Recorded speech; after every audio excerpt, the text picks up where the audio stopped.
oyo ekreaka disposition mpo ete nzambe alobela biso mpe molimo ase manifeste mingi.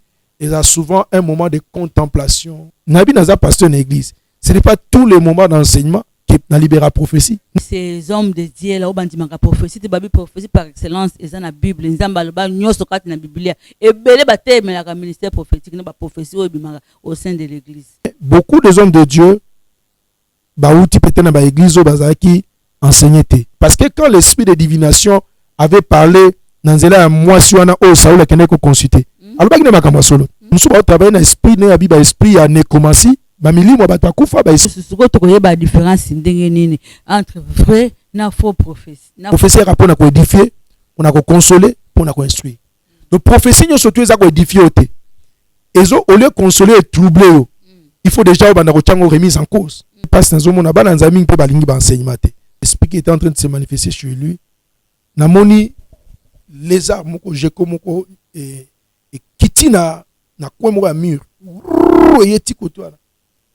J'étais victime.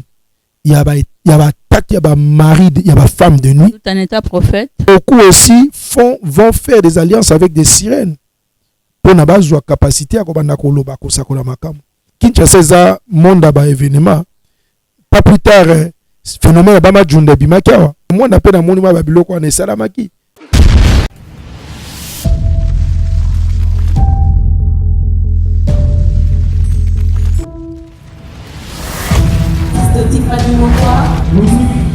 Let's go.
Est-ce qu'on peut acclamer Jésus?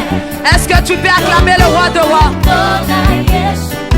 Alléluia, Amen. Bandi, mina Yesu, Alléluia, Amen. Sabadino, tokumisa, Yesu Masiya nangai.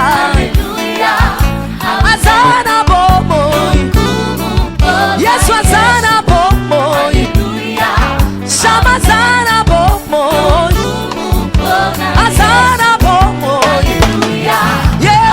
Ça dépend. Dieu, trop limité, il passe dans le lengi. Des fois aussi, le Seigneur utilise le lengi personnalité de la vie de Zali. Nous sommes calme. Nous sommes contemplation, nous sommes méditation. Balaam azoloba. Nous sommes Balaam, Nombre chapitre 24, sur la boursanité. Abi Balaam, l'homme, quand il se prosterne, il a l'œil ouvert. Donc, tant azo kumamela, tant azo adoré, misu ya molimo efungwami. Azo mona. Mais souvent, biloko écrit à atmosphère prophétique. Quand je parle de l'atmosphère prophétique, c'est-à-dire que on écrit à disposition pour être nzamba lobela biso, pe moli moi se manifester ming. Et ça souvent un moment de contemplation, un moment d'adoration. Il y a un tel ancien testament, le prophète ming bazali ba to se retirer avant na ngomba, avant na isika mo boye, azo ko contempler, azo yemba, au monde Élysée, ba bazo beta ba flûte, bazo yemba. Sous cette extase-là, quand on a emporté, à quoi on a goyoka makamu, puis on a nikoloba yango. Et prophète Moïse, vous est-ce qu'il y a une réunion de prière, une rencontre, une rencontre, il faut que la prophétie, ma peau est comme ce que la prophétie qui dit jour à il faut que la prophétie et le réunion de prière. Non, non, ça c'est une erreur. Parce que la réunion de prière est un caractère de mon côté. La réunion de prière est une réunion d'intercession. Vous avez intercédé, vous avez de la pour ma famille, vous avez de la pour ma batu, vous avez de la pour ma mboka. La réunion est une réunion d'équipement. Vous avez de la pour la revêtir. Des réunions de renforcement. Vous avez une réunion de partage, vous avez une réunion d'enseignement. Nous avons la souveraineté naie. À quoi qu'on leka outre le programme au biso batotoche. Ce qu'il a lobé bino par un don de prophétie, à quoi qu'on utiliser le moko yabananaye à libérer un message prophétique. Dieu peut se servir d'un prophète à libérer un message. Mais ce n'est pas dit que chaque fois que tu écoutes, il faut que la prophétie quitte. Nabi Naza pasteur une église. Ce n'est pas tous les moments d'enseignement qui libère la prophétie. Non. Mais il y a des moments où on s'est enseigné, on senti que c'était. Tu sens au sentir revêtement moko manteau moko na été né à expliquer mais ce que ça en esprit au sentir on dirait loko ba kitine épaule na yo en ce moment nga na yeba ke awa na lati manteau. Et quand je parle avec l'exercice avec les plusieurs années quand on a existé on a découvert que quand vous arrivez à un niveau il y a prophète mature topé ministère mature ko yeba ke awa eza sungate. Et là tu commences à parler. Vous avez le besoin de l'obate, nous avons l'obi dans la beauté. Donc, on y a ce loba, n'est prophète Meshach à l'obi dans la abi, on y a ce loba. Donc, et comme prophétie, tu n'as plus besoin de l'oba que nous avons l'obi beauté. Quand tu as l'obi, ah, oyo, prophète Azo Sako, oyo, prophète Azo Sako, oyo, prophète Azo Pesa, instruction de la part du Seigneur. Vous avez besoin de l'oba que nous avons l'oba dans la thé. On n'a plus besoin, ce qu'on comme à niveau moins maturité, l'oba ainsi dit l'Éternel. Non, dès que vous avez l'oba, nous sommes comme prophétie. Et commis avertissement de la part du Seigneur. Donc voilà un peu. Oui, prophète Moïse, et il y a de ces hommes de Dieu là où bandimaka prophétie, prophétie par excellence, et ça la Bible, nzamba ba nyoso kat na Biblia. Et belé baté mais la ministère prophétique na ba prophétie au sein de l'église. Olobani na point basa lanzame mingi baza na tort parce que certainement mususu baza ko interpréter le bananzambe malamu te ko loba même pe musika ya bande ko mususu basala même bible ya bango moko pona ko telemela makambo ba prophétie ba prophétie suko na tango ba apôtre bande ko ba témoin de Jéhovah.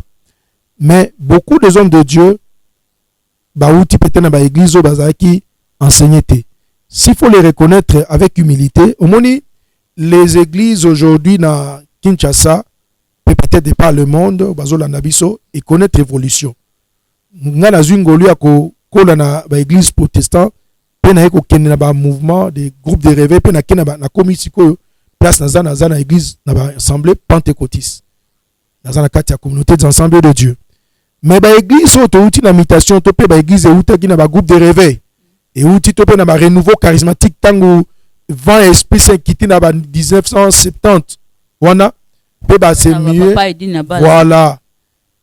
On a coûté déjà tant que mon centre déjà comme ça dans ensemble pentecôtiste c'est bandi ba campagne avec Renou il y a Telesbo na 69. OK. Mais après cela, il y a eu des vagues. Ba bimi na ba renouveau charismatique, ba dans un groupe de prière, ba bandi ko opérer na ba sabadon, musupe bandi ko opérer na ngote, mais il y avait pas des enseignements. L'église avait un problème d'enseignants ou de docteurs. Bato bazo fungo la makomi, baza ko éclairer bato pour na ko longo la ba ekai na miso bato. Ko longo la ba salité na mato ya bato. et lelo basala nzambe mingi babimi na bavant na bakoli bayoki bamusu même bayoka mateya ya otali sur le don du Saint-Esprit. Si ko tanga komi pasteur a renseigner batu pe bakambo ngote soka za na humilité ko reconnaître ngolu place ya suki abenga mutu mususu aza na grâce wana ko enseigner soki pe na pakuna a découvrir ngote soki pe mususu pe ba zalaki séduit par des faux prophètes ou ba charlatans ba travers un esprit de divination parce que j'ai rencontré quand on a le témoignage des milliers des amis qui travaillaient avec l'esprit de divination. Des gens qui ont travaillé dans le limo, il y a Satana, milimo mabe, hein, ba devin, ont travaillé dans Seyanguya, il y a milimo, il y a l'esprit de nécromancie. Milimo mabatu bakufa, bazo observer milimo bakufa, musu bazo travailler na bekote komi pena kindoki, bazo tia les kasa na samunoko. Wako banolobelo makambuti même na sous-vêtements olati mususu bazo travailler na milimo yo soke na Katanga bande ko mingi bazo bima kuna na ministère prophétique mais za na esika moko na village moko oyo bato bazo kende kuna prophète Meshach aloba na biso bana na mingi oyo balandaki discipline musu bapengwi bake kuna bazo zwa ba mitu ya aigle miku ya aigle bazo kata bato tatillage awa musu na ciel olemo akoko bana ko bimiso ba prophétie donc azoko bimisa et puis équipe net parce que quand l'esprit de divination avait parlé dans nzela moi si wana o Saoul akende ko consulter alobaki na makambo solo alobi mais yo Saoul yo ne muto bomaki ba prophète nyoso mais yo Saoul e bona balobi pe makambo nzamba sa bwa kisio il a fait remonter Samuel. Évidemment, il faudrait dire que Nathan wana notion ya le séjour de mort, ils ont différent dans le Nouveau Testament où Yesu a kufa. Donc, les lois ba musu ba travailler na esprit na ya ba esprit ya nécromancie, ba milimo ba kufa ba esprit ya ba démon familier. Azo travailler na mulimo ba démon familier, ozo pese ba information na bino, information famille na bino. Tant ozo musu pa yo travailler na se ya nguya ya la puissance occulte na se ya esprit ya maikari azo sala ba projection astrale ako tanga et toi na yo bandelo ba makambo na yo. Prophète Moïse Luvu suko to koyeba différence ndenge nini entre vrai na faux prophétie na fausse prophétie to koyeba ndenge nini. Il y a au moins 10 points oyo ko la kisaki prophétie oyo uti na nzambe oyo uti na nzambe te. Eza objet enseignement mobimba. Peut-être dans un aposa pour pesa bango enseignement yango. Moko ya liboso trozo kana kati ya Biblia. Toute prophétie d'abord but na ngozani. 1 Corinthiens chapitre 14 verset 5 lobi prophétie rapona ko édifier, on a ko consoler, on a ko instruire. Donc prophétie nyo surtout eza ko édifier ote. Ezo au lieu consoler et troubler, il faut déjà obanda ko chango remise en cause. Prophétie oyo eza ko exhorter ote. Faut qu'on a remise en cause. Deuxièmement, la prophétie ne peut pas contredire la parole de Dieu. Na nzambe na lobi na yo mi boma na simanango omona ndenge na kosekuisa yo. Nzambe na lobi no mwasi wana za mwasi ya vina yote. Voilà. Kwa mususu. Ndete loko zonga mingi mwasi ya vina yote. Oh, 20 ans après possible ça ndako moko. Dieu honore le mariage. Oh. Hein? Que personne ne divise ce que Dieu a uni. Le banzambe waneza wapi. Donc nous devons passer les prophéties par des tests bibliques. Paul Azoloba a dit que 2 ou 3 parlent et que les autres fassent quoi? Bah il va discerner yango. Donc tu as garnison, il va prophète faire ça là. Tant au lobby parce que l'esprit des prophètes est soumis aux prophètes. Non, mon lima siminga minta papa va ne cesser social. Bobondeli. Vous sentez vraiment l'atmosphère prophétique ba musu ba ndia ko tutu ka ko loba message akati abi mutunyo so pa na kimia. Moulimo na nzamba abi l'esprit des prophètes, l'esprit de l'homme hein, est soumis. Et quand déborder, tu peux te soumettre, maîtriser au yoki clairement. Abi obunga te san esprit na yo. On a fait beaucoup d'exercices. Donc, j'ai béni aussi Dieu. N'a pas privilège à releka na Lifeline Ministry. Et pas il y a pasteur enseignant ma Kesekala. Aux vision il y a pasteur prophète Vernon. Force aux États-Unis, Pekuna na école de ministère na Lifeline esungaki biso makasi. Éclairaki biso penza ndenge nini akoyeba ko exercer na badon ya mulimo mo centre. Donc prophétie ezali. Alors nini akoyeba isusu prophétie? Il y a vrai na faux. Dieu ne nous conduit pas dans la précipitation. Nzambe alobeli yo aussitôt alobi ale bang bang kende. Non non non non. Nzambe soko alobeli yo, Dieu nous laisse libre arbitre na biso pe ya kopona. Dieu ne nous impose pas. Nzambe alobi na ngai na omona boy zolo ko na teka alpesa ngo boy. Non non non non. Dieu nous laisse libre arbitre. Au moins même sauter na kati ya Bible, Nzambe alobi na ekende aboy ya binzambe na okende te. Il a Moïse il a posé des conditions. Ti Nzamba pese ba signe ko convaincre. Donc moi ba signe za ebele o eko éclairer bato. Mais est-il que y a liboso liloba Nzambe nde texte ya makasi. So aujourd'hui prophétie là, est-ce que ça ko édifier? Est-ce que ça ko consoler? Est-ce que ça ko instruire ngai? Tout peut jo troubler ngai. So prophétie est troublé yo déjà et il faut remettre en question. Prophète le boss dans zo seka lisolo mo ke elinga betela biso prophète mo ngende ko sa service na ndako abatu akoti na ndako me azoka biloko no sa ndako o na congélateur na proviser belé ya kotonda o bomo ka kofuma congélateur ona te biloko za kati za biloko ya monde la ténèbre eseke za bambisi soki mabun eseke za ki ngombe soki musonini eza magoko bomo ka kolia ngote akena shamba papa ba support no soane za banyoka akena télévision amema ndako bobimba kenda na prophète. On a pas prophétie ensemble penza azwa biloko do sanda ko pa na yo kama ya miluma bete kaka na ndako basindeza eza ya miluma be na c'est parce que Bible mon peuple est péri par manque de connaissances. Bana na nzambe mingi baza manipulé parce que baza enseigné te et le peut passe na zomo na bana nzambe mingi pe balingi ba enseignement te tango ba ko pesa ba programme ba enseignement au monde bazo ya étude biblique ba to ba ya te batu balingi kaka bipai oyo mpeveza ko ningana bipai oyo batu bazoko tutuka ou batu balingi mika balobela bango makambo. Oh, Dieu nous parle. Nabaki ya nzambe mwana nyoso nzambe ayoka ngo na nzambe. Mwana nyoso nzambe. Il y a plusieurs moyens oyo nzambe alobela kabana na nyoso tout. Alors un prophète oyo azwa ko ya na se ya ba prophétie ko manipuler ko bimisa batu on est commis déjà un esprit à sorcellerie parce que vous savez dans le domaine où il y a musala la prophétie il y a la sorcellerie charismatique, c'est-à-dire que les gens au nom de la prophétie soi-disant du Saint-Esprit mais tango tangi j'ai un enseignement que j'ai commencé à écrire dans un canal Sango et ça m'avait donné à partir de là qu'on a comment ça l'école mon école de fils et de filles des prophètes et na baniko comment d'abord les dons du Saint-Esprit. Alors on a parlé sur la déviation prophétique, divination, donc il y a comment opérer en esprit en nécromancie. Avec le temps, si tu colles na maturité, tu colles l'enseignement, tu vas découvrir ces choses.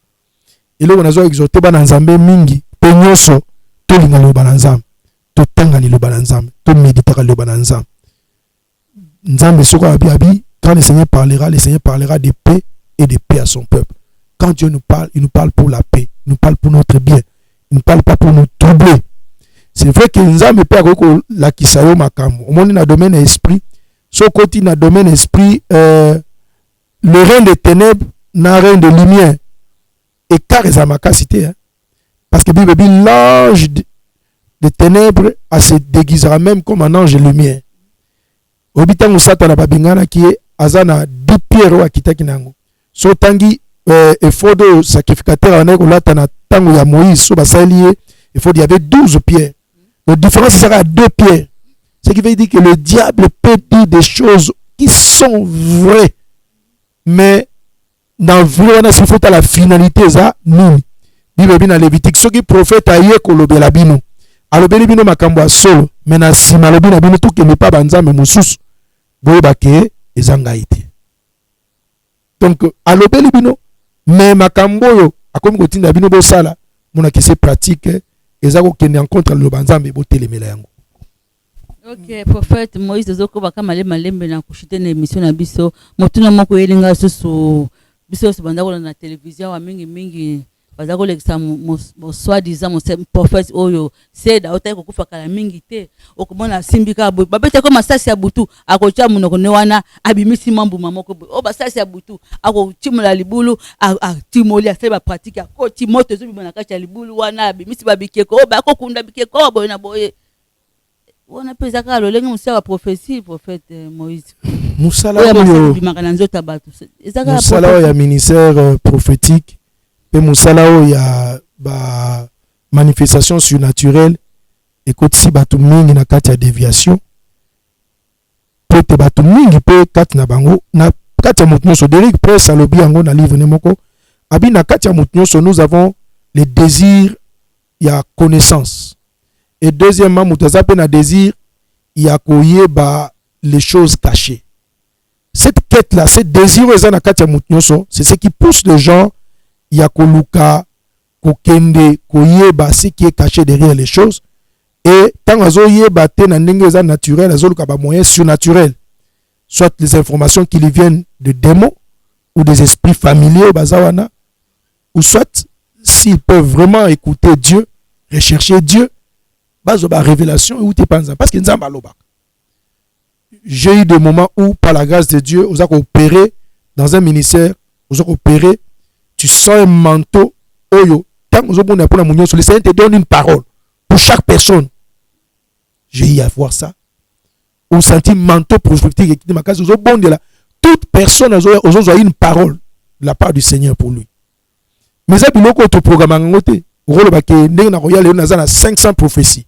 Non. Non, ça ce n'est pas de Dieu. Alors un prophète azo bimisa biloko na banzoto abatu o masasi tope moto. Vous savez Kinshasa za monde ba événement. Pas plus tard phénomène ba majunda bimakiwa. Oh bat bazo yokana pona kokosa ba prophétie. Makiona voilà. Pona kokosa ba prophétie. Ba yena butu ba cheche biloko na mwana pe na moni ba biloko na salamaki.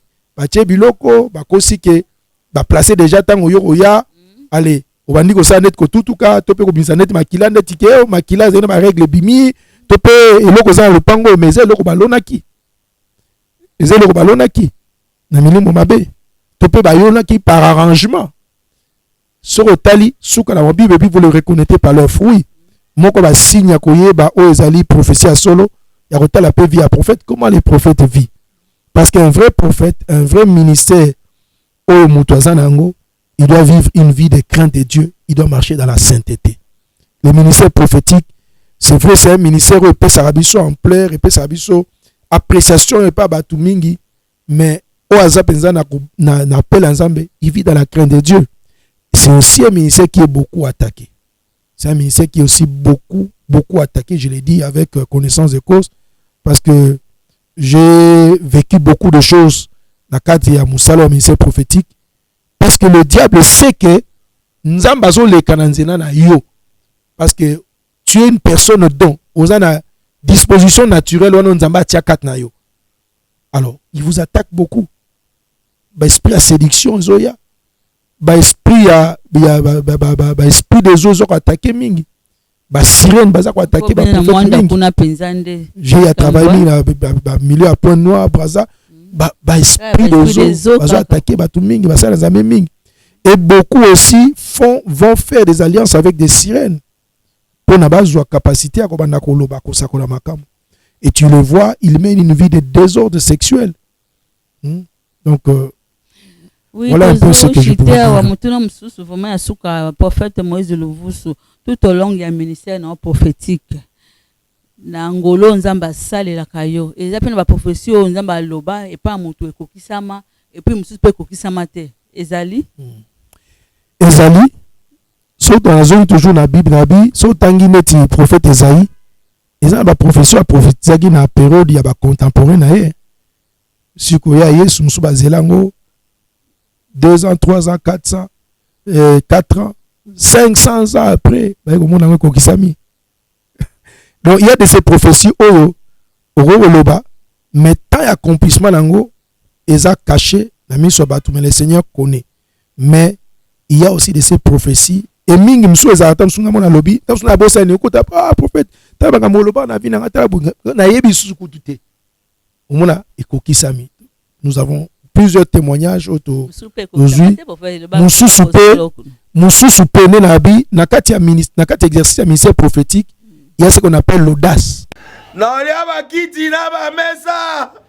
Ah, atanya ukondoko. Namona yo. Nachayo na mwamba. La minito na kata bena katikata saga fufu. Oui, alors est-ce que tu bonjour. Boni. Et l'autre côté, et puis qu'il y a mon bureau à travailler tes micros. Donc dès que tu as un galère na niveau 0. Tout ça là boy. Moi il naza na mbongo vraiment mingité. Mais nazo tchela bino moi mukio naza nango na agence moko boy Nazareta. Sarita qui dit sérieux. Oh. Maman, comment est bon donc yo pe ça au fouti mbongo pour na partir à poto biso to ya to jibilo. Na bengi ya Scotty. Agence moi ifongami comme nango Nazareta. Na kufie. Agence lisusu. Ndeke sansu mulongo kuna. Pour cela susu. Kuna eza mamba mulongo te. Ye si afuti mbongo kuna partir à poto biso tozoke ko récupérer biloko oli. Ah tika boyeko. Yiso mona makama bongo na monte. Bat papa si mbongo kuna biloko récupérer biloko oli na agence. Ezalaka. Mais yango ibandi. Maman. Leki nanga yebisi ngai mena ndimite. Na lingi na mona ki mona beso. Poli kamba boye.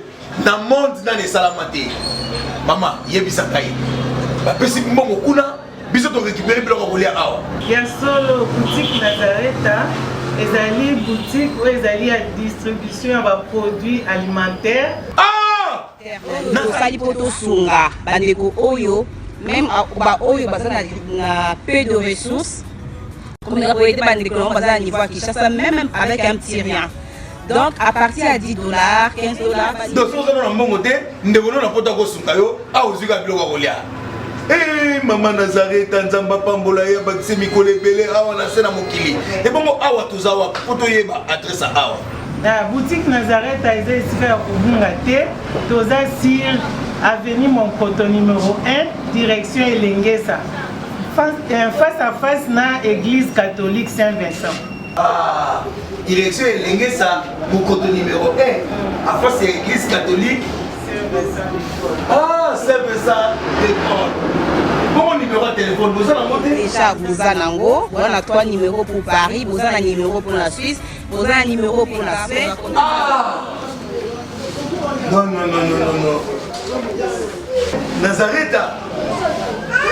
Nous allons la Congo Sili. Julia, ngana kangisa kia fufu.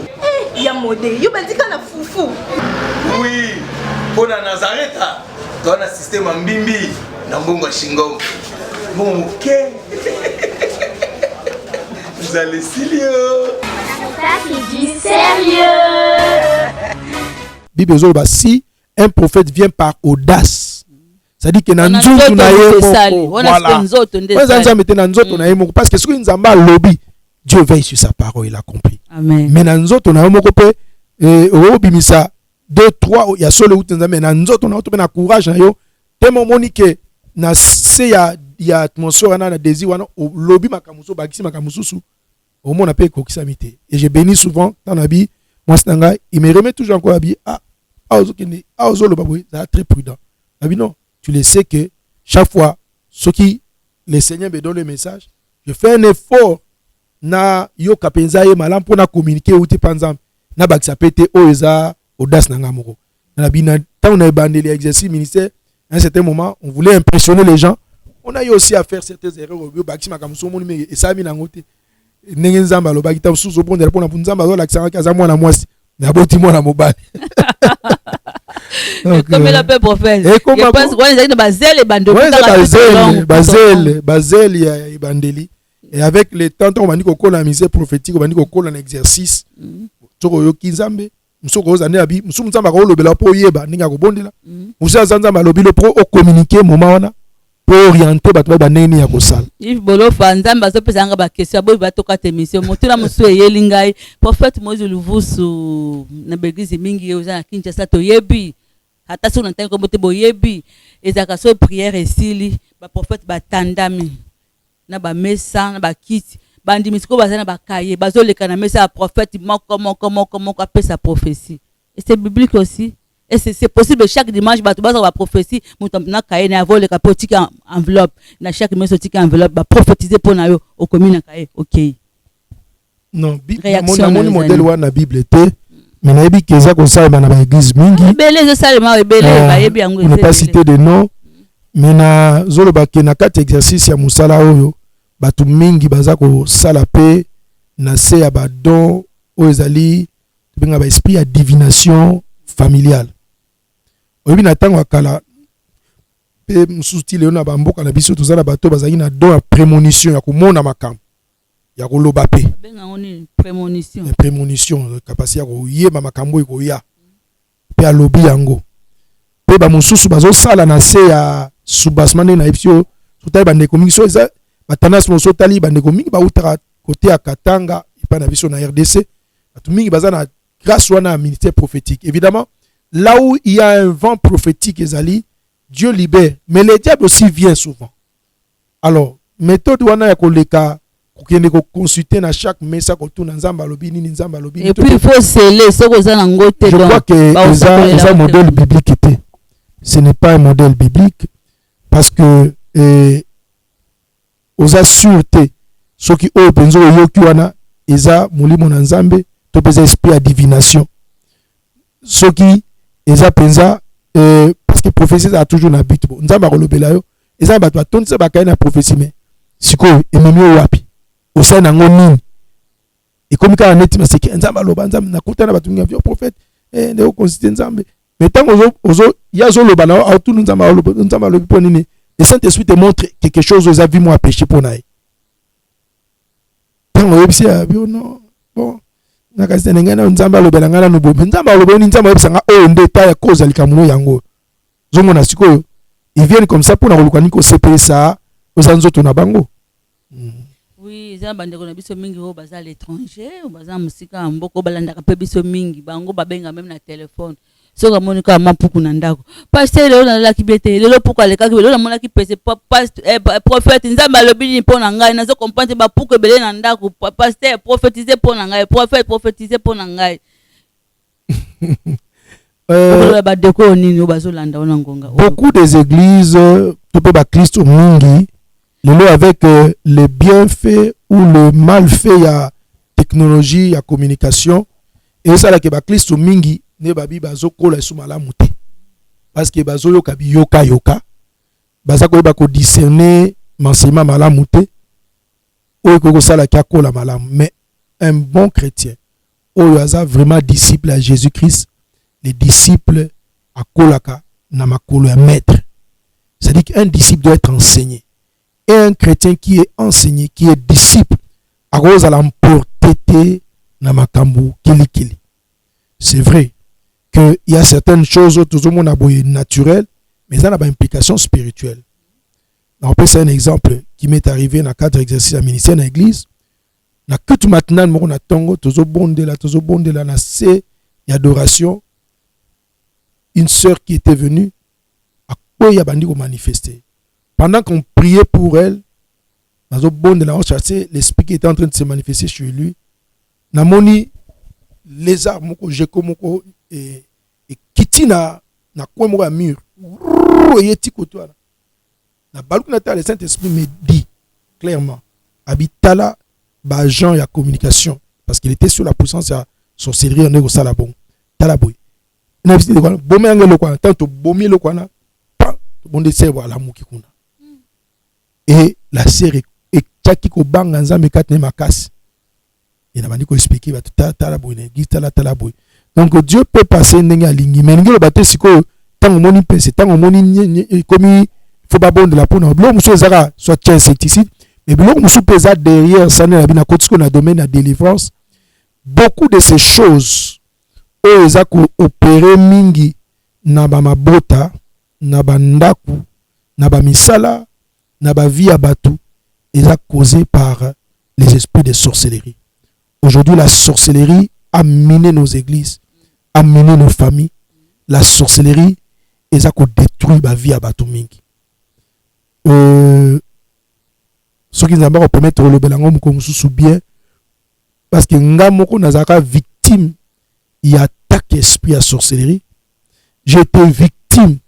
Il y a attaque, il y a mari, il y a femme de nuit. Tout en étant prophète. Tout en étant prophète. Ah bon? Il y a attaque, il y a esprit, il y a femme de nuit. Et le Seigneur m'a enseigné, il m'a équipé aussi par rapport à ça.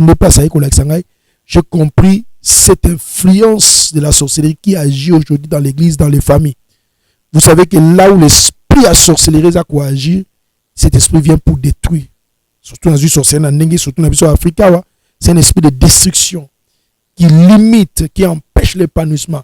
Certaines causes à stérilité, ça d'une sorcellerie.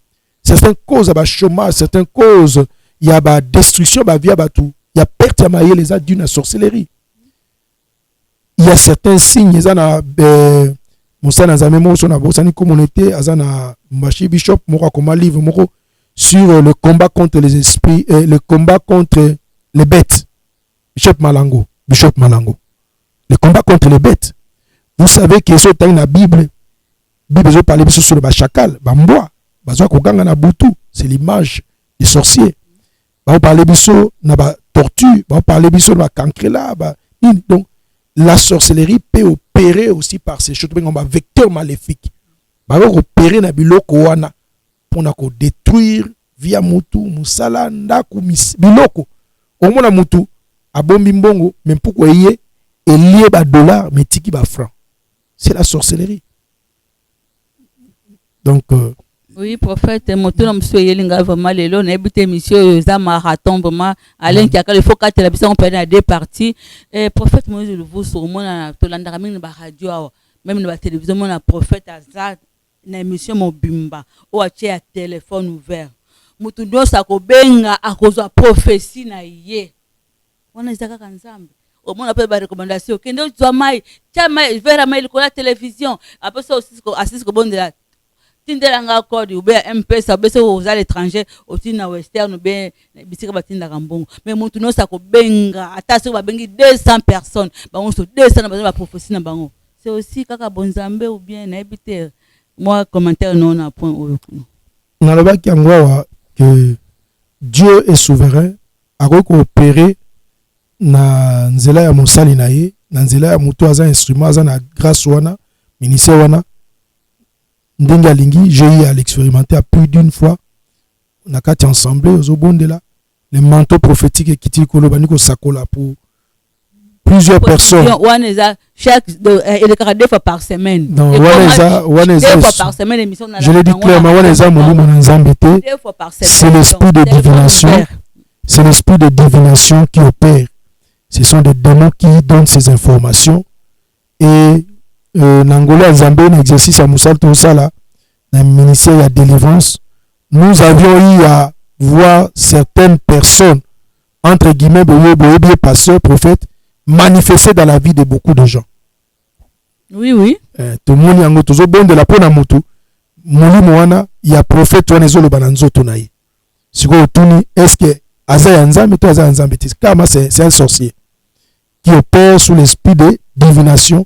Ba démon familier information communiquer et il donne des messages quand les gens sont emportés par un esprit de divination un message on peut savoir des choses fait réel mais moi toujours là au clocher mais fait sur 4 5 choses réelles on soit à côté mais ce sont des esprits de divination, ce n'est pas de Dieu. Merci prophète Moïse Louvou, c'est là qu'on a table sainte, thème na biso lelo soko biso ka sikoto ezala ki bongo les prophètes et la prophétie bongo nazaki ne sengo mbela bino moko ya ba prophète pipe kati na ministère kati na don pour nzamba pesa ye à la personne à prophète Moïse Louvou wa uti na mboka mwana otonga to ces opportunités oyo mais kala mingi te beaucoup monde pe na témoignage un témoignage moko kafu asuflenga ka mwa mukie mais kala mingi te bokolanda e kaka na site obolingaka mingi prophète lobasuka soki ezali et puis ça mutuna mutuna moko na tuna kyoto koko bakisa ya moto clôturer soki ezate opesi lobasuka kuna lobasuka pour na cadre ya émission thème to aborder ezaki naza ko encourager bana nzambe balinga prophétie naza ko encourager bana nzambe baluka ozali kokola na etali communion na molimo mo santo naza ko encourager bana nzambe baluka kokola na boyebi ya liloba na Nzambe pe baluka kozala enseigner pe naza ko exhorter basali ya Nzambe toza na humilité tango moni likabo moko eza ko opérer pa ya ndeko ko approcher évidemment au bondeli Nzambe yoka parce que bibebi l'esprit témoigne à notre esprit que nous sommes enfants de Dieu. Ce que nous allons molibo na Nzambe ako témoigner que oui wana za mosala ngai okokutana ye okoko solliciter ozali apona ye pona musala ozosala pona ko compléter parce que to koki na nyonso tout. Nous ne devons pas rejeter les prophéties sous prétexte que bah faut prophéties zali, mais nous devons examiner les prophéties. Et j'encourage ceux qui exercent le ministère prophétique na assez à grâce prophétique ya koluka kozala encadré parce que ce que vous encadré te yeba que tôt ou tard tu seras approché, tu seras tenté par les esprits de séduction et tu seras certainement aussi approché par les réseaux. Il y a des prophètes sataniques au bazar opéré na batang parce que de côté na moment beaucoup très agité, il y a christianisme. Les gens bateau mingi bazar opéré na se il y a minimum il y a séduction makasi et avec les mouvements il y a ba cabale juif au côté na kati ya église beaucoup bazar opéré sous l'angéologie diabolique et bah ange bazar travailler na bangwana ce sont pas des anges de Dieu mais nous croyons aussi que les ministères des anges opèrent ngamoko soki nzamba a zosala la biso na ngolo na ye na opéraka nous opérons, nous voyons les anges de Dieu opérer mais nous savons par la grâce de Dieu que nous avons yakozala encadrer comment discerner que ça ce sont des anges de Dieu ou ce ne sont pas des anges de Dieu. Voilà ce que je peux dire. Nzamba pambola banyo so bazo reconnaître biso. Je salue en passant banyo so reconnaître biso de par le monde. Baninga nyoso ba yebi biso, Pasteur Kolaki. Je salue en passant mon bien-aimé collègue et frère que j'aime beaucoup, le pasteur Moïse Mpieme. Oyo a yambaka biso mingi po afungula biso. Pezana beaucoup tango surtout. Je salue l'apôtre Kamba, le conquérant. Peu de pas le monde banyo sobako. Apôtre Kamba, le conquérant, il y a gagneur d'âme Mikondo. Ok. Et je salue tous ceux, baza ebele, baninga ebele de par le monde. Baninga bayeba inga tokola parce que nabotama na kombo Moïse, c'est le nom que le Seigneur m'a donné na kati ya rencontre na nganaye, mais na botami na kombo papa na maman apesa ngai Teddy. Baninga mingi bakoyeba nga peut-être de par l'étranger, on a frère Teddy, lelo naza ko exercer comme Moussa Nzambe, prophète Moïse, Movusu Teddy Ngapana. Donc prophète Teddy, on a souka fait no bengo Teddy depuis ne bandeli. Merci beaucoup vraiment na ma caméra ceux qui te monnaient na banda kuna bino tozala ki na monsieur Fayulu. Yves Bolofa, candidat numéro 4, et puis là, numéro 4, neti na film. Et bongo na sima, kuna susu na moni wanga molonga na sista ki biso pelelo, mon cher et tendre pour le pasteur Moïse Piame, na bokilo na ngape azakuna na moni papa Julien, o bolandaki, bozolanda ba émission mikolo, vraiment, tikete nzamba pambola bino, maman Tiffany mokwa, basalam. Voilà, tout comme na suka prophète, tout ça rendez-vous ya témoignage na yo hein. Pour na lelo to suki ya to sali. Bye.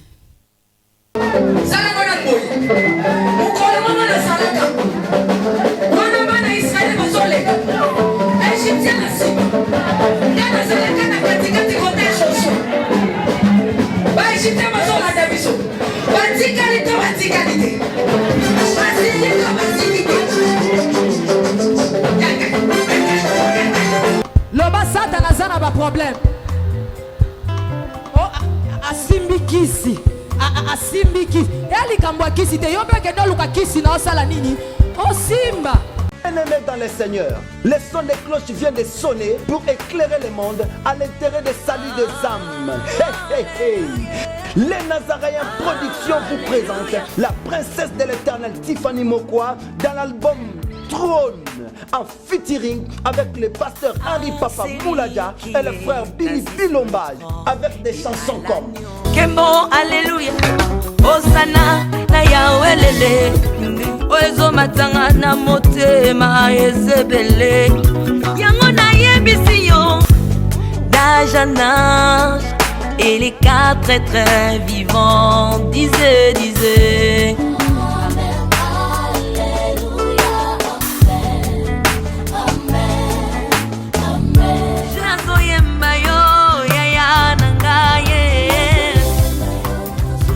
Ozali Isolo nanga ya tango pasi ya. Procurez-vous massivement de cette œuvre à travers les plateformes de vente et de téléchargement telles que Les Nazaréens TV, Amazon, iTunes, YouTube et autres. Hey, hey, hey. Les DVD, les CD sont déjà disponibles. L'album trône toujours en marche. Déjà en France, appelez-nous au plus 33 65 93 16 781. Mamae, bateau-toi France, ce n'est pas encore fini. Comme je le disais, contactez-nous au plus 33 65 93 16 781. Une seule adresse. Au numéro 112 de l'avenue Songololo, croisement Prince Kassavubu, dans la commune de Kinshasa. Que El Shaddai vous bénisse. Shalom peuple de Dieu, que la paix de notre Seigneur Jésus nous comble, parce que tous nous avons besoin de la bénédiction de l'Éternel. C'est la sœur Tiffany Mokoa, la princesse de l'Éternel, la présidente du Parlement céleste, députée Kwanabanda Kunabino. En tout cas, la Bible nous dit, vous connaîtrez la vérité et la vérité vous affranchira. Nouvelle Akaka, tu peux communiquer, information, c'est que les Nazaréens ont un souci, vraiment souci technique. Voilà pourquoi nous vous supplions, nous vous demandons, s'il vous plaît, d'ailleurs que vous acceptez Rabiso na banda kuna bino ka lolenge tozali. Vraiment to rosenga na bino na bolinga nkolo, bayo bolinga ka kolanda mingi les Nazaréens. Vraiment, bosunga biso, bo s'abonner dans les Nazaréens News. Donc, neka ke komami wana les Nazaréens News parce que les Nazaréens au ya Kinshasa ne oboye baki liboso ezu un petit problème technique. Donc, moi et toko tsaba vidéo, il y a milai eza vraiment pour l'instant. Donc, voilà pourquoi na bolingo musalo tozala nango tosala libino les Nazaréens News. Donc les Nazaréens News nde ya bino les Nazaréens News les zaka les Nazaréens donc ndakwa les Nazaréens okay? Famille les Nazaréens toujours mais news obetika les Nazaréens News ndenge ba komya wana o cliquer na place ba komi s'abonner au s'abonner massivement donc il faut s'abonner au epipe moninga s'abonner au epipe de quoi s'abonner donc vous s'abonner massivement s'il vous plaît bible ngakolo bible ngala certifié bible ngala princesse de l'Éternel je vous aime beaucoup de l'amour de Christ. Donc je disais tantôt que les Nazaréens ont un petit problème technique. Voilà pourquoi nous vous supplions de s'abonner sur les Nazaréens News. Ces derniers temps, nous utilisons beaucoup plus les Nazaréens News parce que les Nazaréens Kinshasa a un petit souci, un petit problème technique. Que le Seigneur nous bénisse, que le Seigneur vous bénisse parce que tous nous avons besoin de la bénédiction de l'Éternel car la Bible nous dit c'est la bénédiction de l'Éternel qui enrichit ne fait suivre d'aucun chagrin. Au moins cas émission au Talio attaque au donc toujours sous kaka na ba minute choba 1 minute 2 minutes 3 minutes parce que moi to ke mula ezate donc ba témoignage Hollande table sainte Hollande mission ka ucho Hollande oyo attaque oyo Hollande ya muke oyo donc cliquez lien oyo na sewana après titrage kazo elandaka wana donc sur moni titrage na sewana o mona lien. Alors cliquez le lien wana et vous mettez directement dans les Nazaréens News. Donc cliquez kaka donc au tali attaque au moment titrage zawana. Ce qu'on a c'est à titrage wana au moment lien. Final lien wana et vous mettez dans les Nazaréens News. Quant à moi, je suis rempli, je suis comblé de joie pour Bokozala, beaucoup s'abonner et belé. Ciao.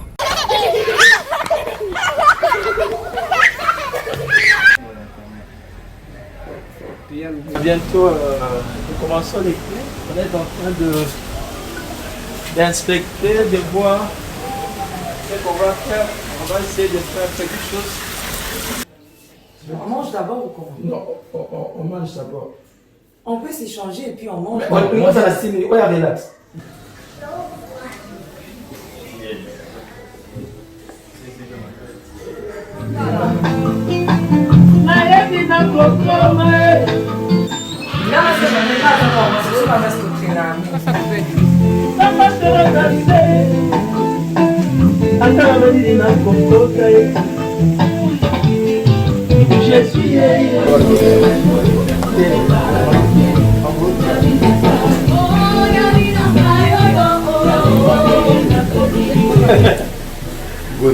Ouais. N'a vu les clips on a fait voilà la gomme. Soyez au moins là.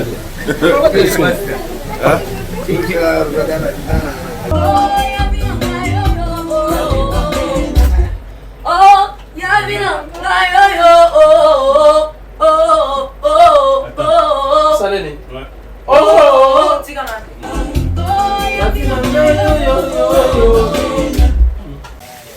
Ok, voyez, quand on a le crime. Bah, y'a pas mis. Ensemble là.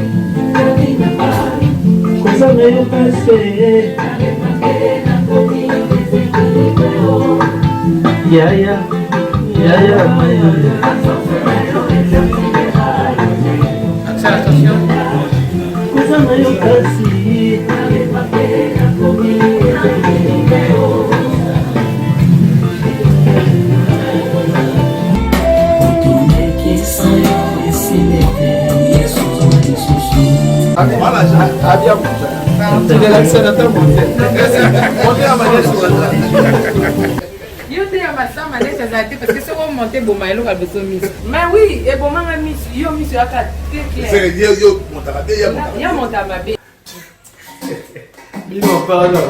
Quoi spécial ça?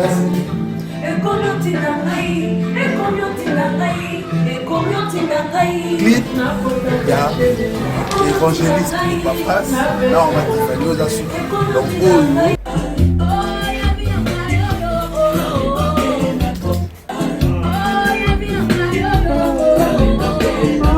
Pardon.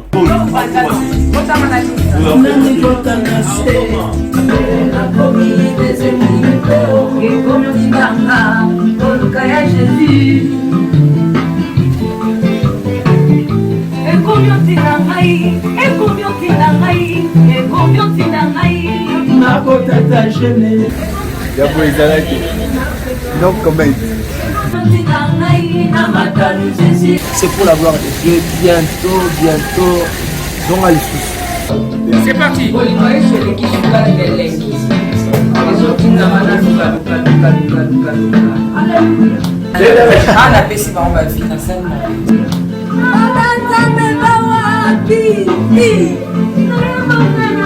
Loboko epesaka ekopesa lisusu. Loboko etambwisaka ekokamba lisusu.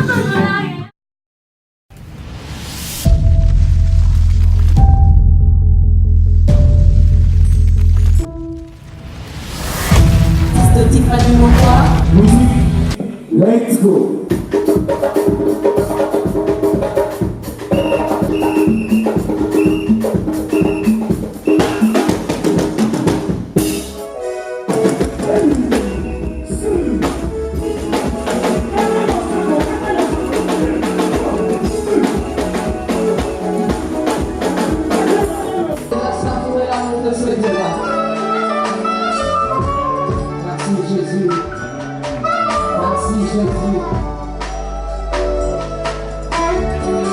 Merci Jésus.